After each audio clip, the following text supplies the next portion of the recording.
আজকে আমরা রাজবাড়ি প্রেস ক্লাবের সামনে যেমন আমরা সাংবাদিকরা আমাদের ঢাকায় প্রতিষ্ঠানের ক্ষতিগ্রস্ত সাংবাদিক প্রকৃতির আহত করার জন্য মহানগরে দাঁড়িয়েছে, সারা বাংলাদেশেই কিন্তু সাংবাদিকরা আজকে এই প্রতিবাদ করছে। তো এই প্রতিবাদ কিন্তু অব্যাহত থাকবে।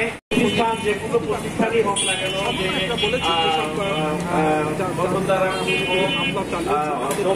যেগুলোই হোক, তারা প্রতিষ্ঠানের সাথে রাগ থাকতে পারে, পরিচয়ের সাথে বিরোধ থাকতে পারে, কিন্তু সাংবাদিকদের সাথে তো আমাদের কোনো বিরোধ থাকার কথা না।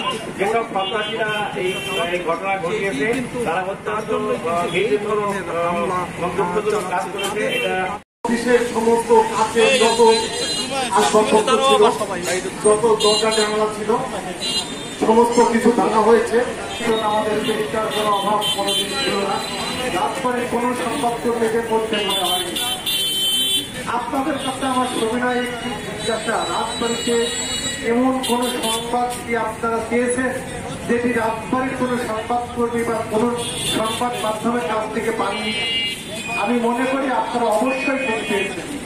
দেখুন, সাম্প্রতিক সময়ে সেনাবাহিনীর সাথে একজন বৈষম্যমূলক শিক্ষার্থীর যে কথোপকথন হয়েছিল, পরবর্তীতে দৃষ্টান্তমূলক শাস্তি আমরা রাজবাড়ির সকল সাংবাদিকদের দাবি জানাচ্ছি আজকে। আমরা আরো বলতে চাই, এত ছোট কোনো খেলনা না, এখানে রয়েছে নিউজ 24, এখানে রয়েছে আন্দোলন সংগ্রাম হয়েছে, এখানে বাংলাদেশ প্রতিদিন, সেই গণতান্ত্রিক দেশে যেভাবে পত্রিকা সাংবাদিকতাকে আরো ত্বরান্বিত করতে চাই।